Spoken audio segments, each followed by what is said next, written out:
بسم الله الرحمن الرحيم. قد أفلح المؤمنون الذين هم في صلاتهم خاشعون والذين هم عن اللغو معرضون والذين هم للزكاة فاعلون والذين هم لفروجهم حافظون إلا على أزواجهم أو ما ملكت أيمانهم فإنهم غير ملومين فمن ابتغى وراء ذلك فأولئك هم العادون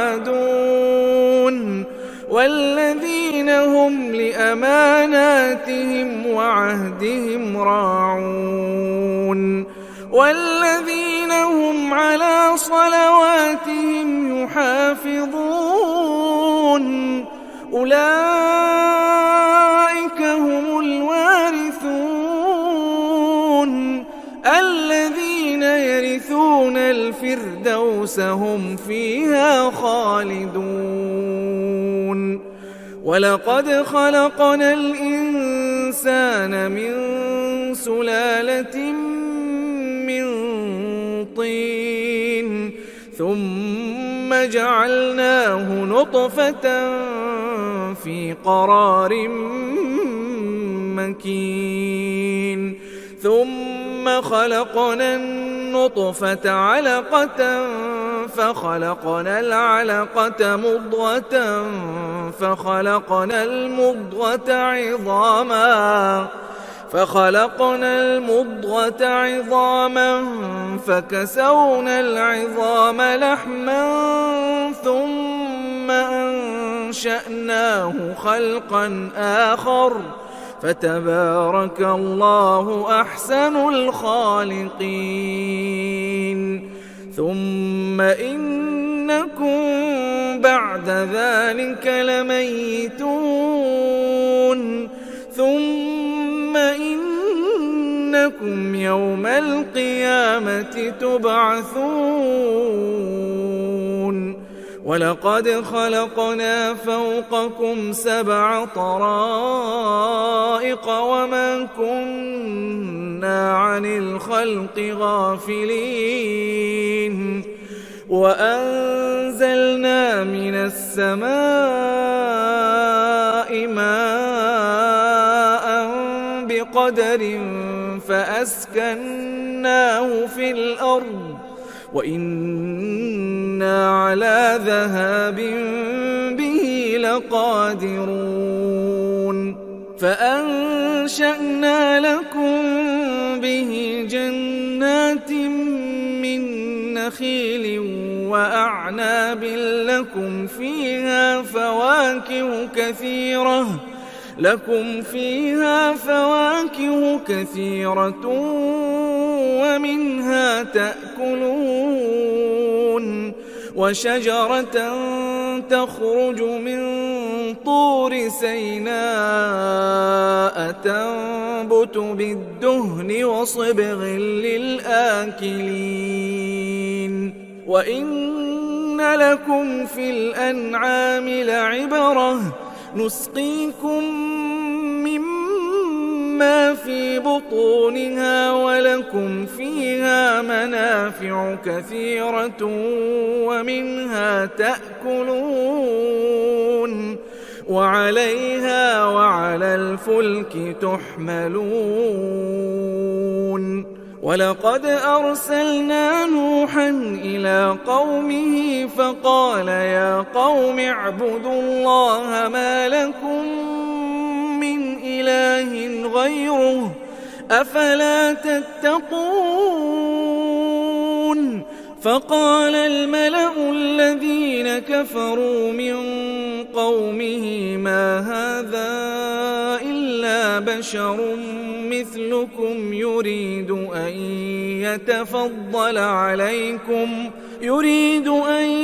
ليتفضل عليكم ولو شاء الله لأنزل ملائكة ما سمعنا بهذا في آبائنا الأولين إن هو إلا رجل به جنة فتربصوا به حتى حين قال رب انصرني بما كذبون فأوحينا إليه أن اصنع الفلك بأعيننا ووحينا فإذا جاء أمرنا وفارت النور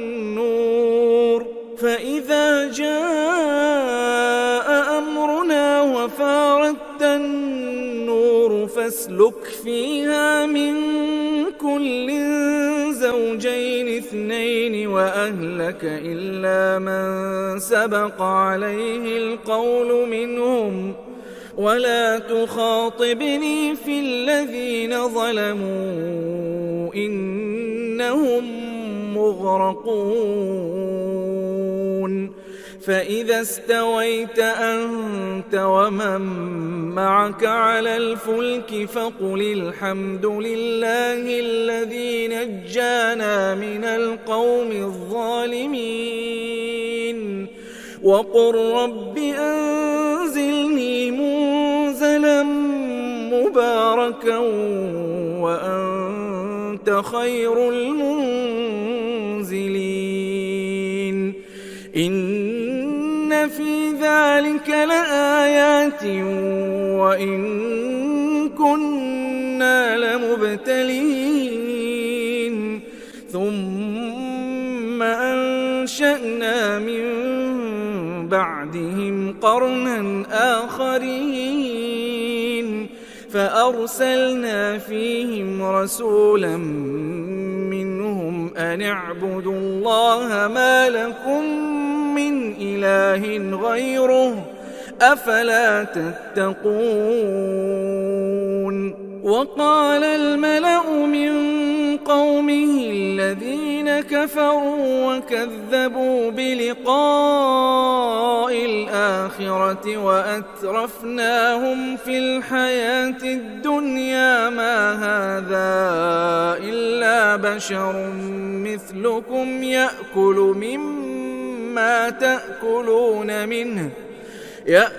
مما تأكلون منه ويشرب مما تشربون ولئن أطعتم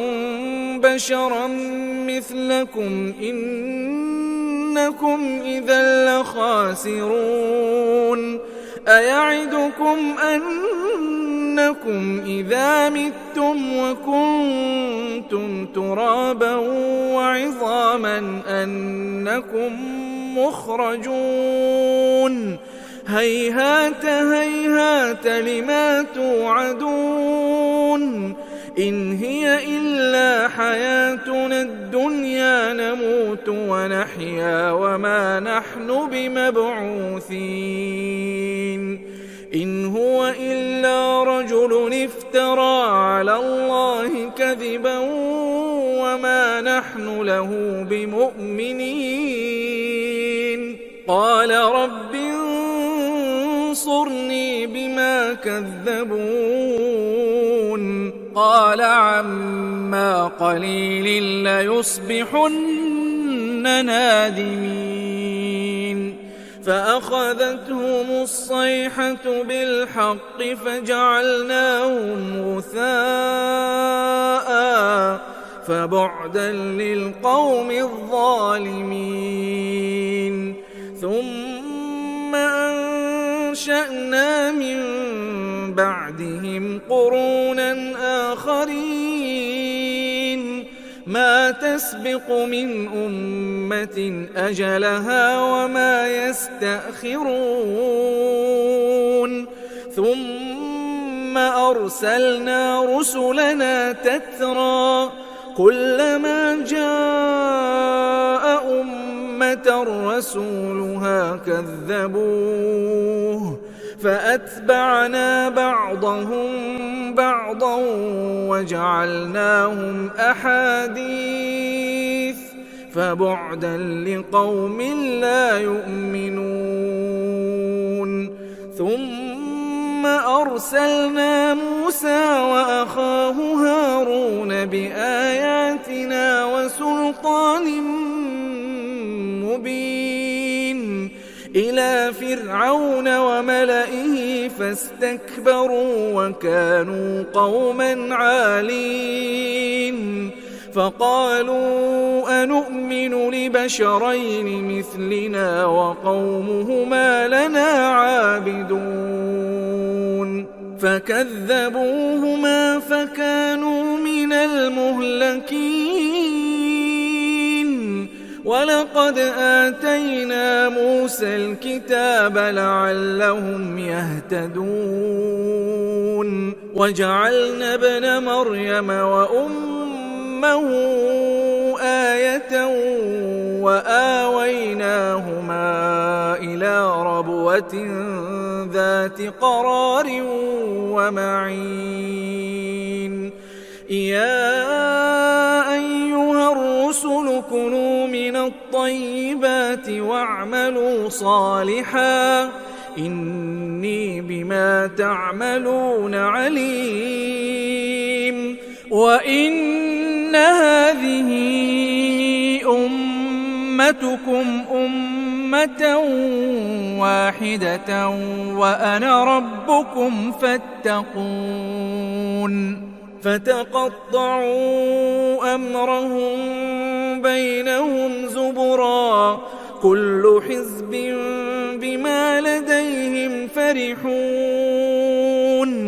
فذرهم في غمرتهم حتى حين أيحسبون أن ما نمدهم به من مال وبنين نسارع لهم في الخيرات بل لا يشعرون إن الذين هم من خشية ربهم مشفقون والذين هم بآيات ربهم يؤمنون والذين هم بربهم لا يشركون والذين يؤتون ما آتوا وقلوبهم وجلة أنهم إلى ربهم راجعون أولئك يسارعون في الخيرات وهم لها سابقون ولا نكلف نفسا إلا وسعها ولدينا كتاب ينطق بالحق وهم لا يظلمون بل قلوبهم في غمرة من هذا ولهم أعمال من دون ذلك هم لها عاملون حتى إذا أخذنا مترفيهم بالعذاب إذا هم يجأرون لا تجأروا اليوم إنكم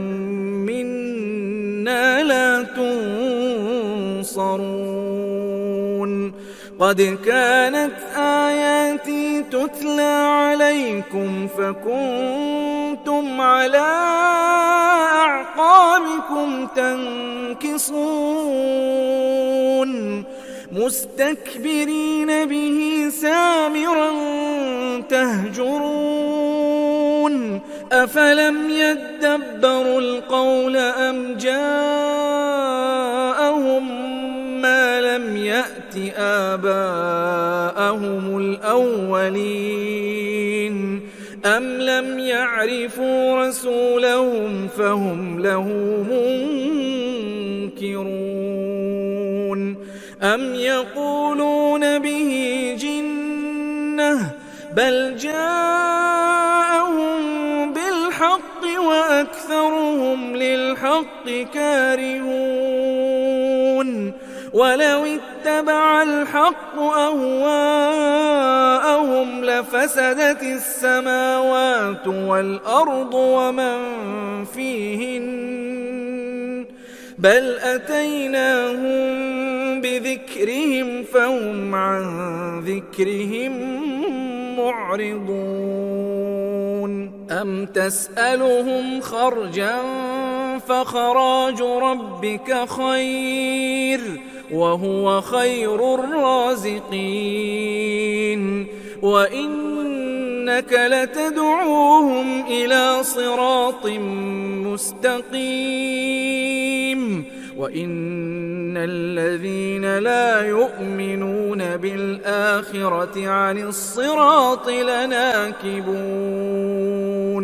ولو رحمناهم وكشفنا ما بهم من ضر للجوا في طغيانهم يعمهون ولقد أخذناهم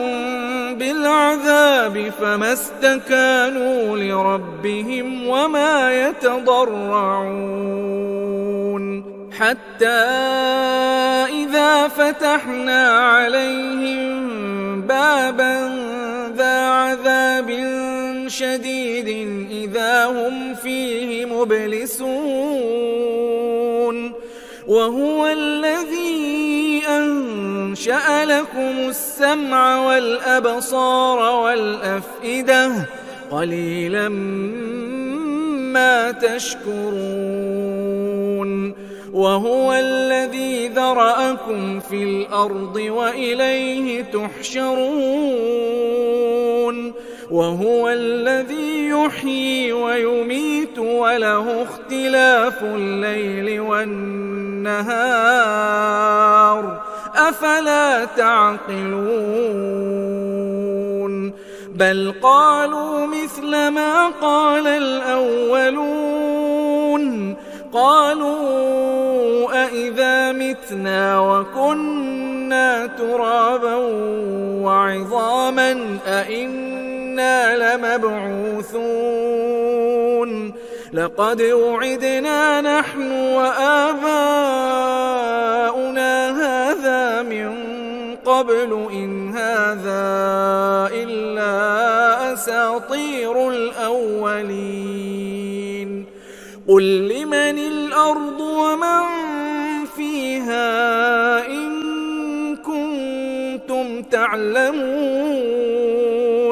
سيقولون لله قل أفلا تذكرون قل من رب السماوات السبع ورب العرش العظيم سيقولون لله قل أفلا تتقون قل من بيده ملكوت كل شيء وهو يجير ولا يجار عليه إن كنتم تعلمون سيقولون لله قل فأنا تسحرون بل أتيناهم بالحق وإنهم لكاذبون ما اتخذ الله من ولد وما كان معه من إله إذا لذهب كل إله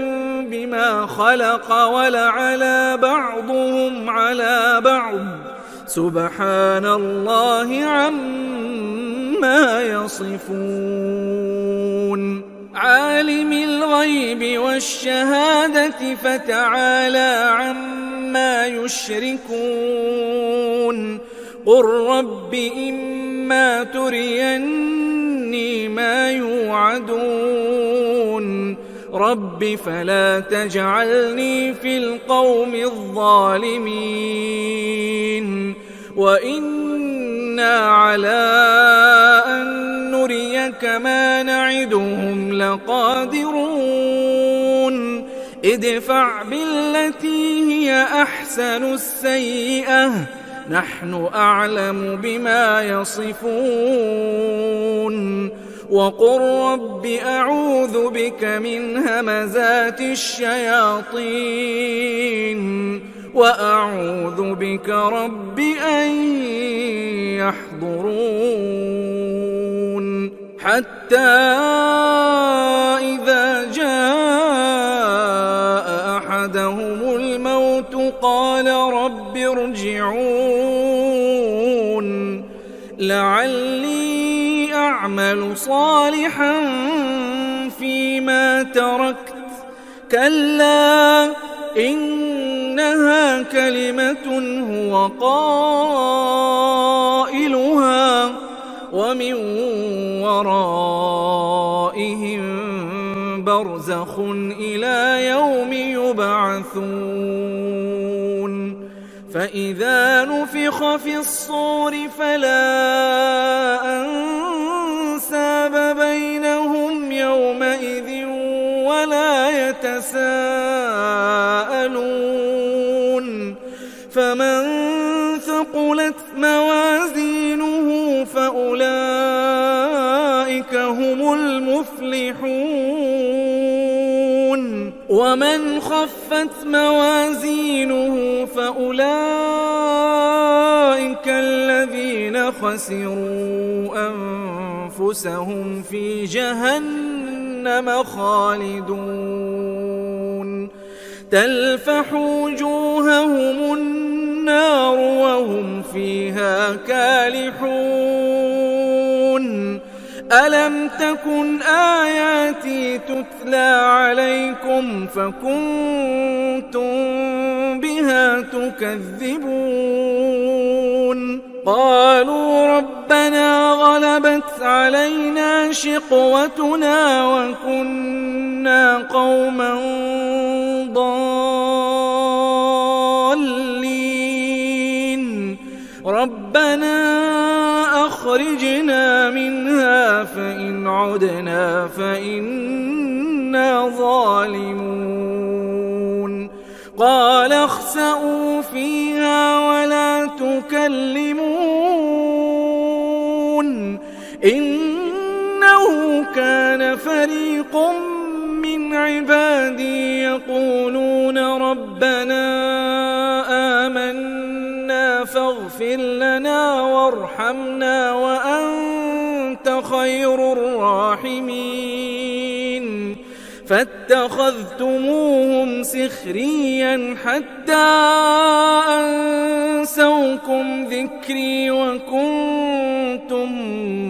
منهم تضحكون إني جزيتهم اليوم بما صبروا أنهم هم الفائزون قال كم لبثتم في الأرض عدد سنين قالوا لبثنا يوما أو بعض يوم فاسأل العادين قال إن لبثتم إلا قليلا لو أنكم كنتم تعلمون أفحسبتم أنما خلقناكم عبثا وأنكم إلينا لا ترجعون فتعالى الله الملك الحق لا إله إلا هو رب العرش الكريم ومن يدع مع الله إلها آخر لا برهان له به فإنما حسابه عند ربه إنه لا يفلح الكافرون وقل رب اغفر وارحم وأنت خير الراحمين. بسم الله الرحمن الرحيم. سورة أنزلناها وفرضناها وأنزلنا فيها آيات بينات لعلكم تذكرون. الزانية والزاني فاجلدوا كل واحد منهما 100 جلدة ولا تأخذكم بهما رأفة في دين الله إن كنتم تؤمنون بالله واليوم الآخر وليشهد عذابهما طائفة من المؤمنين. الزاني لا ينكح إلا زانية أو مشركة والزانية لا ينكحها إلا زان أو مشرك وحرم ذلك على المؤمنين. والذين يرمون المحصنات ثم لم يأتوا ب4 شهداء فاجلدوهم 80 جلدة ولا تقبلوا لهم شهادة أبدا وأولئك هم الفاسقون. إلا الذين تابوا من بعد ذلك وأصلحوا فإن الله غفور رحيم. والذين يرمون أزواجهم ولم يكن لهم شهداء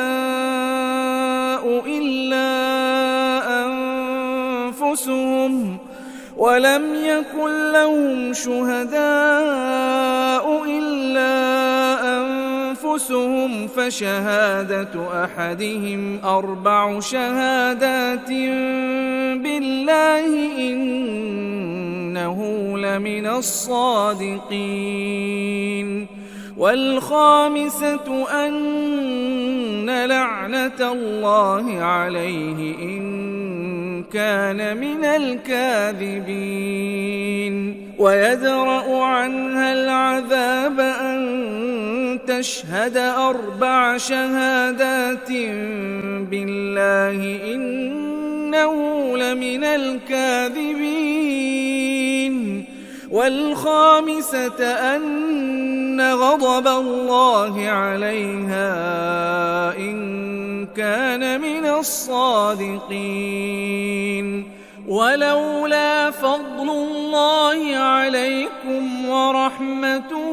وأن الله تواب حكيم. إن الذين جاءوا بالإفك عصبة منكم لا تحسبوه شرا لكم بل هو خير لكم لكل امرئ منهم ما اكتسب من الإثم والذي تولى كبره منهم له عذاب عظيم. لولا إذ سمعتموه ظن المؤمنون والمؤمنات بأنفسهم خيرا وقالوا هذا إفك مبين. لولا جاءوا عليه ب4 شهداء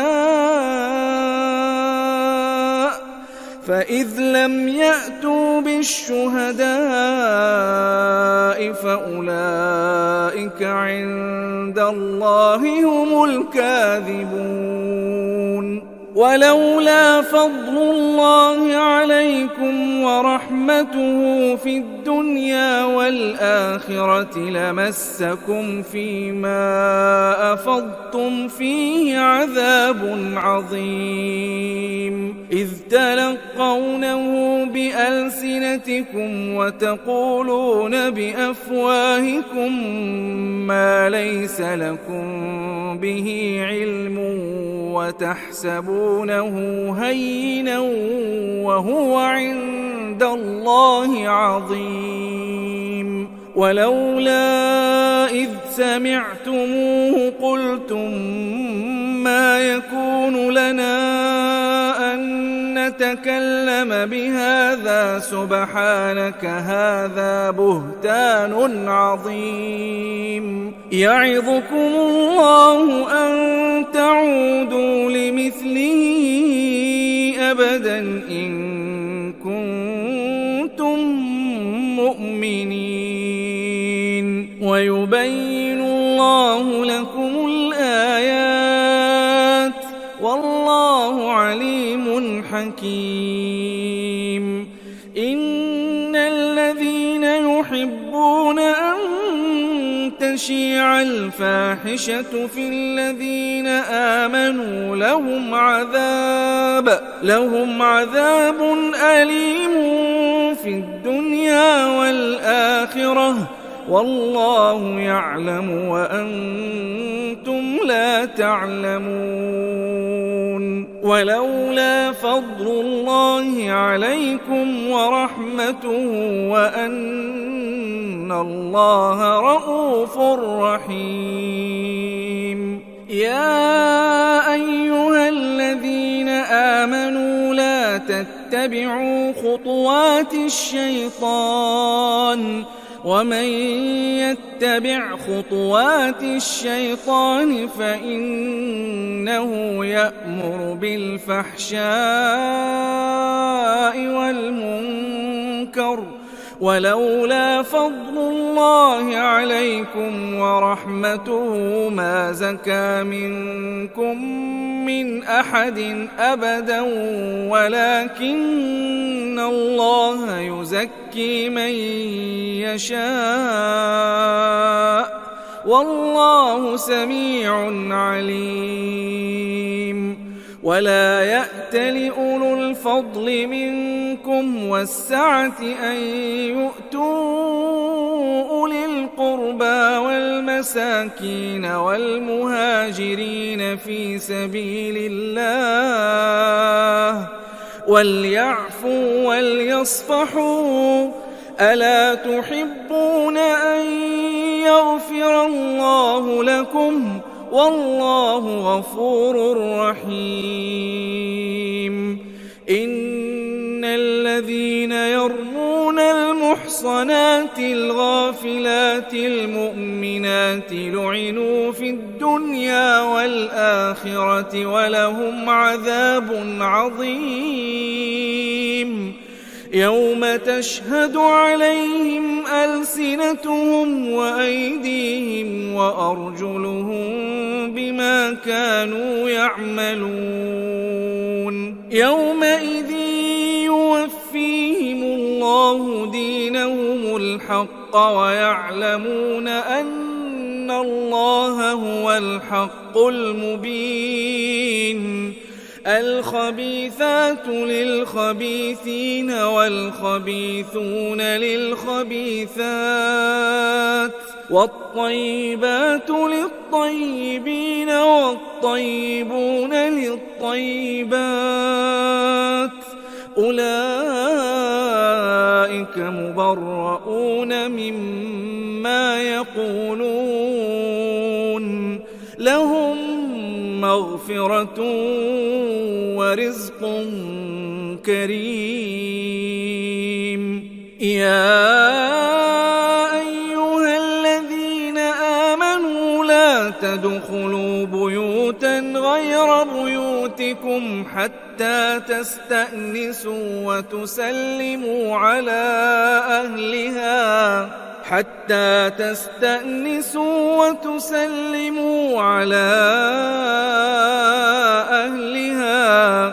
ذلكم خير لكم لعلكم تذكرون فإن لم تجدوا فيها أحدا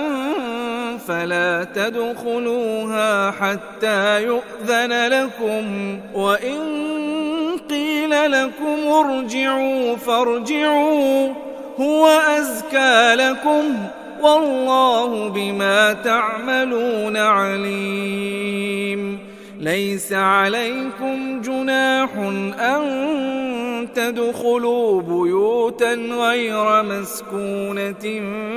فيها متاع لكم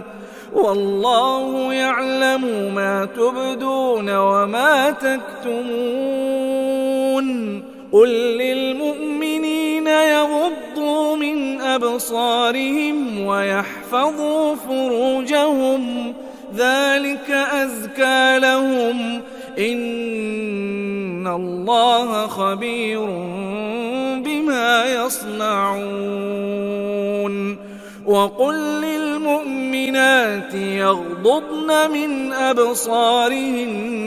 ويحفظن فروجهن ولا يبدين زينتهن إلا ما ظهر منها وليضربن بخمرهن على جيوبهن ولا يبدين زينتهن إلا لبعولتهن أو آباء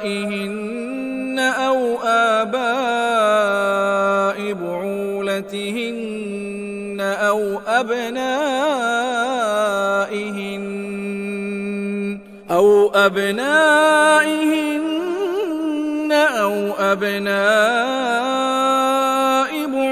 بعولتهن أو إخوانهن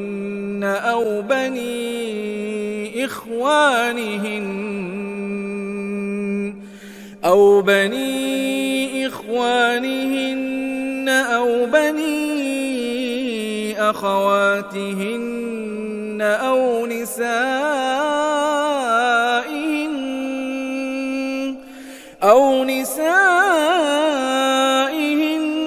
أو ما ملكت أيمانهن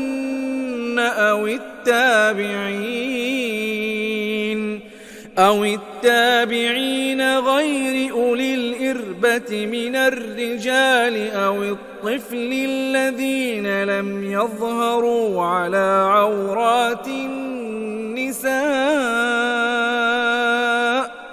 ولا يضربن بأرجلهن ليعلم ما يخفين من زينتهن وتوبوا إلى الله جميعا أيها المؤمنون لعلكم تفلحون وأنكحوا الأيام منكم والصالحين من عبادكم وإمائكم إن يكونوا فقراء يغنيهم الله من فضله والله واسع عليم وليستعفف الذين لا يجدون نكاحا حتى يغنيهم الله من فضله والذين يبتغون الكتاب مما ملكت أيمانكم فكاتبوهم إن علمتم فيهم خيرا وآتوهم مما لله الذي آتاكم ولا تكرهوا فتياتكم على البغاء إن أردنا تحصنا لتبتغوا عرض الحياة الدنيا ومن يكرههن فإن الله من بعد إكراههن غفور رحيم ولقد أنزلنا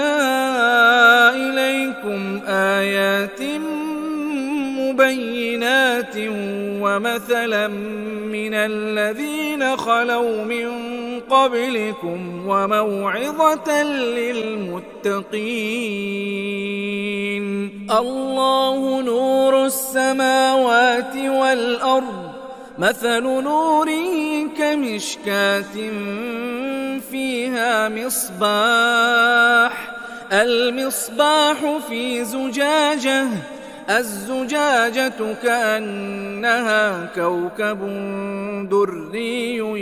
يوقد من شجرة مباركة زيتونة لا شرقية ولا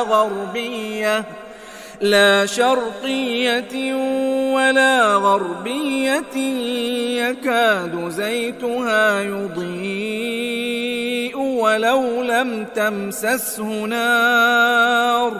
نور على نور، يهدي الله لنوره من يشاء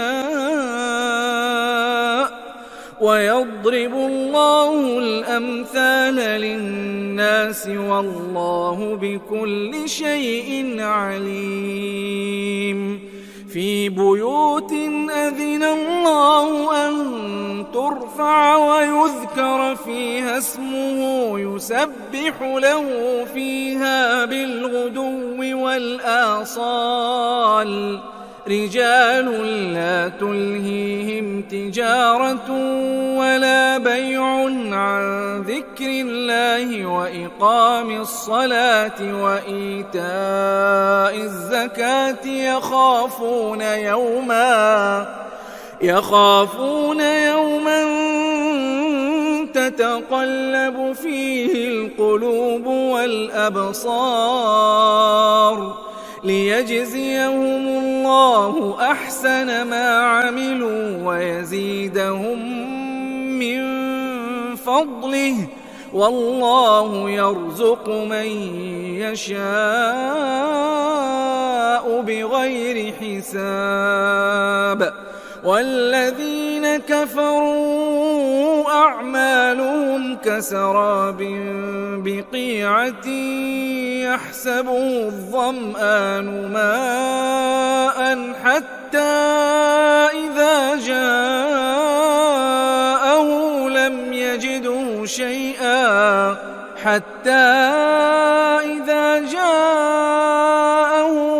يجده شيئا ووجد الله عنده فوفاه حسابه، والله سريع الحساب. أو كظلمات في بحر لجي يغشاه موج من فوقه سحاب، ظلمات بعضها فوق بعض إذا أخرج يده لم يكد يراها، ومن لم يجعل الله له نورا فما له من نور. ألم تر أن الله يسبح له من في السماوات والأرض والطير صافات، كل قد علم صلاته وتسبيحه، والله عليم بما يفعلون. ولله ملك السماوات والأرض وإلى الله المصير. ألم تر أن الله يزجي سحابا ثم يؤلف بينه ثم يجعله ركاما فترى الودق يخرج من خلاله وينزل من السماء من جبال فيها من برد فيصيب به من يشاء ويصرفه عن من يشاء يكاد سنا برقه يذهب بالأبصار يقلب الله الليل والنهار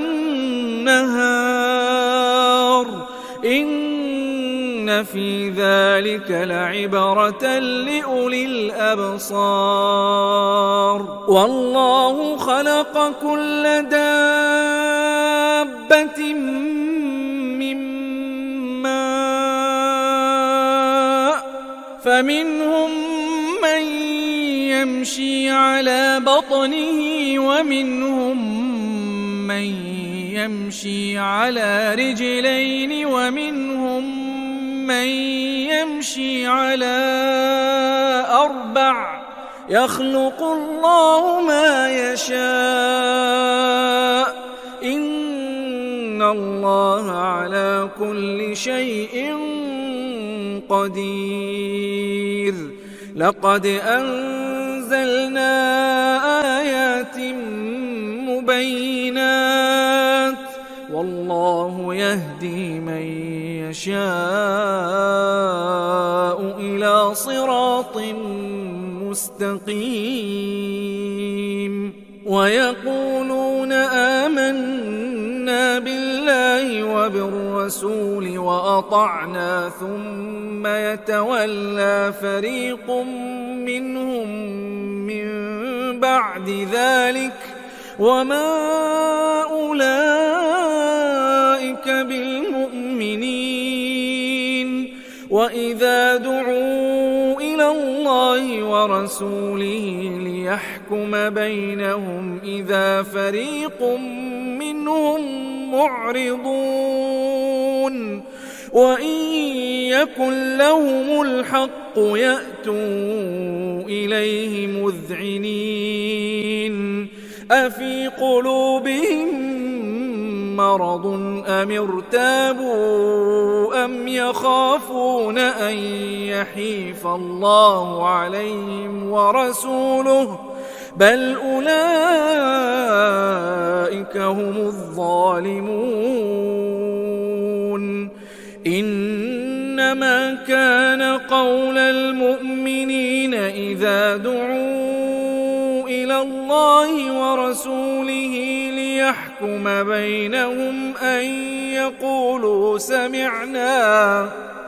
ليحكم بينهم أن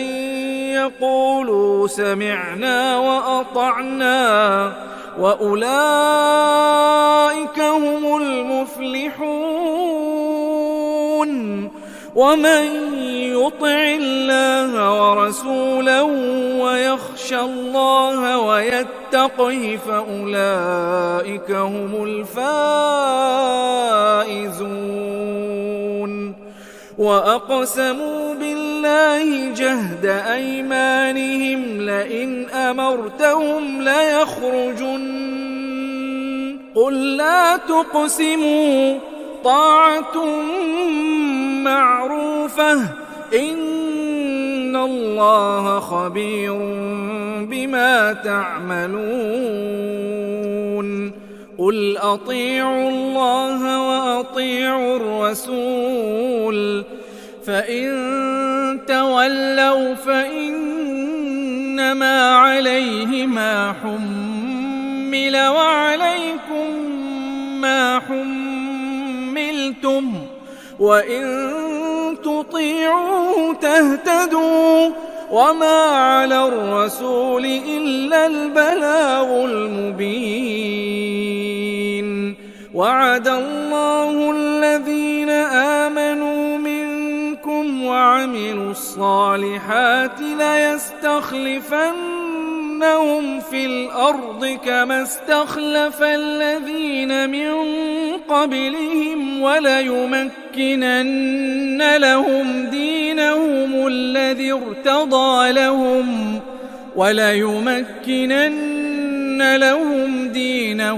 الذي ارتضى لهم وليبدلنهم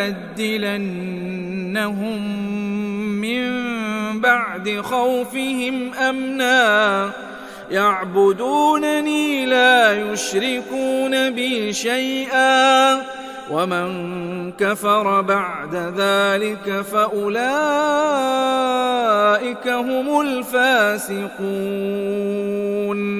وأقيموا الصلاة وآتوا الزكاة وأطيعوا الرسول لعلكم ترحمون لا تحسبن الذين كفروا معجزين في الأرض ومأواهم النار ولبئس المصير يا أيها الذين آمنوا ليستأذنكم الذين ملكت أيمانكم والذين لم يبلغوا الحلم منكم 3 مرات من قبل صلاة الفجر وحين تضعون ثيابكم من الظهيرة ومن بعد صلاة العشاء 3 عورات لكم ليس عليكم ولا عليهم جناح بعدهن طوافون عليكم بعضكم على بعض كذلك يبين الله لكم الآيات والله عليم حكيم وإذا بلغ الأطفال منكم الحلم فليستأذنوا كما استأذن الذين من قبلهم كذلك يبين الله لكم آياته والله عليم حكيم والقواعد من النساء اللاتي لا يرجون نكاحا فليس عليهن جناح أن يضعن ثيابهن غير متبرجات بزينة وأن يستعففن خير لهن والله سميع عليم ليس على الأعمى حرج ولا على الأعرج حرج ولا على المريض حرج ولا على أنفسكم أن تأكلوا من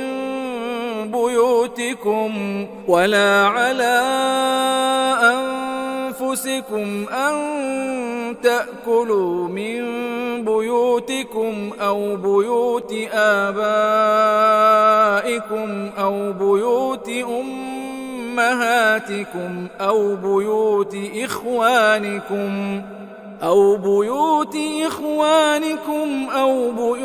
أخواتكم أو بيوت أعمامكم أو بيوت عماتكم أو بيوت أخوالكم أو بيوت خالاتكم أو ما ملكتم مفاتحه أو صديقكم ليس عليكم جناح أن تأكلوا جميعا أو أشتاتا فإذا دخلتم بيوتا فسلموا على أنفسكم تحية من عند الله مباركة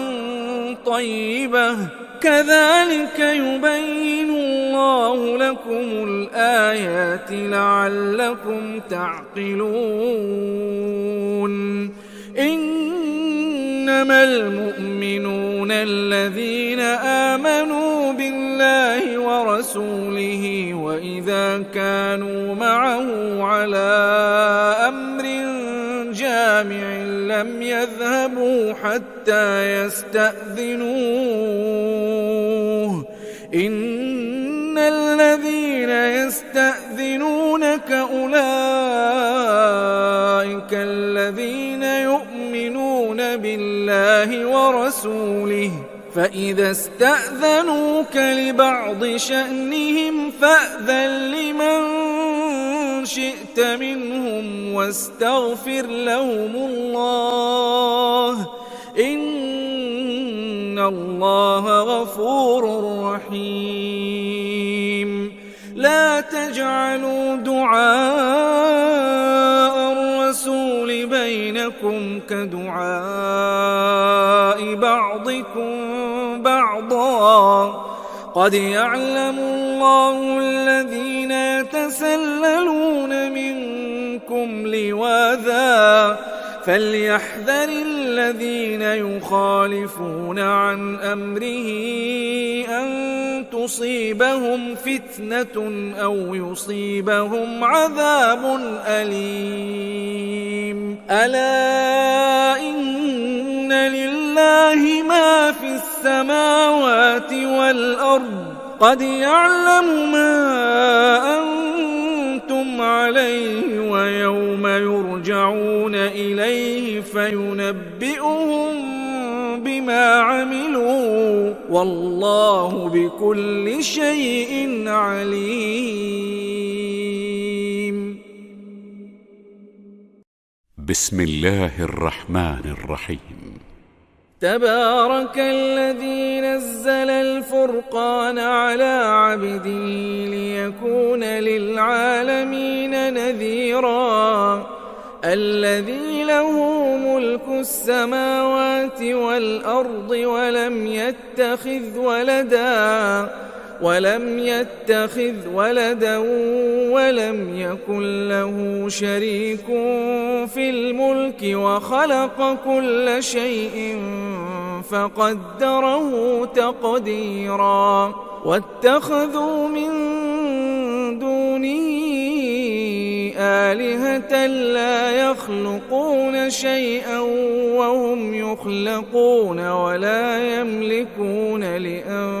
لأنفسهم ضرا ولا نفعا ولا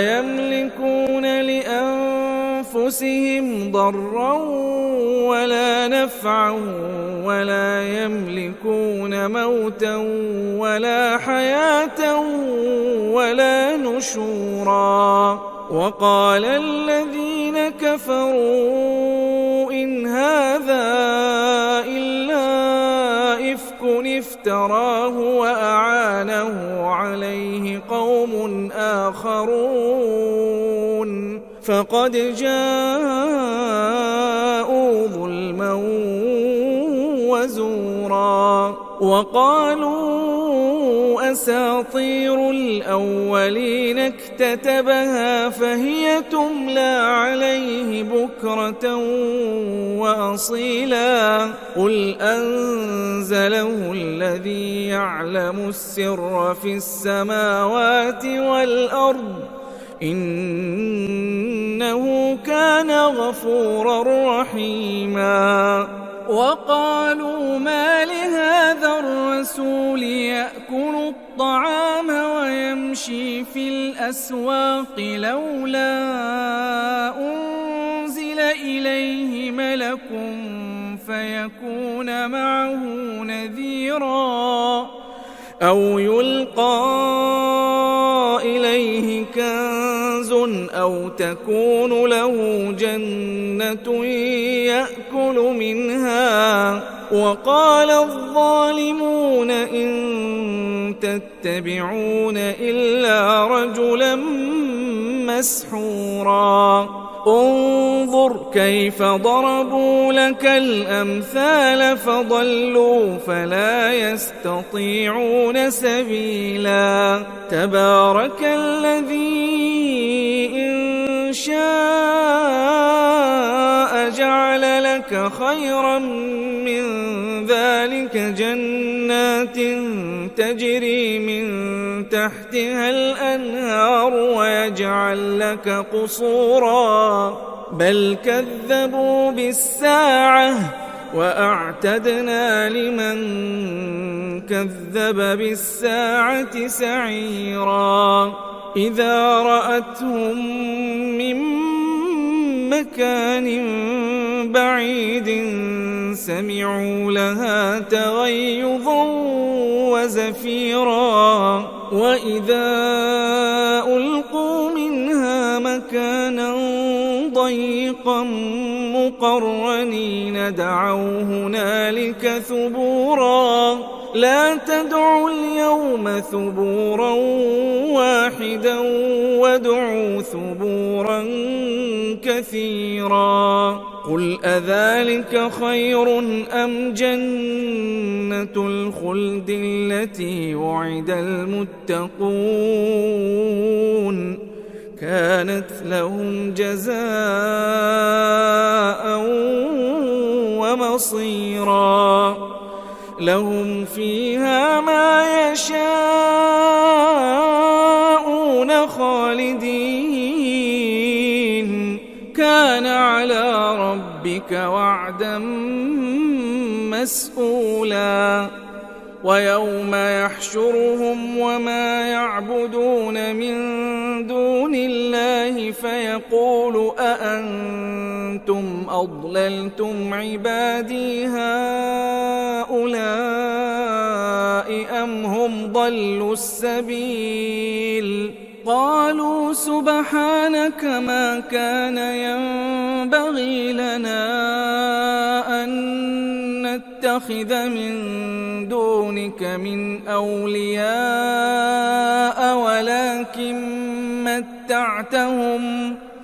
ولكن متعتهم وآباءهم حتى نسوا الذكر وكانوا قوما بورا فقد كذبوكم بما تقولون فما تستطيعون صرفا ولا نصرا ومن يظلم منكم نذقه عذابا كبيرا وما أرسلنا قبلك من المرسلين إلا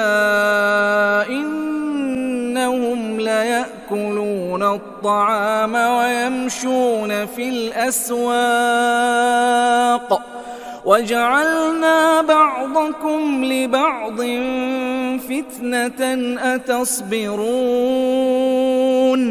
وكان ربك بصيرا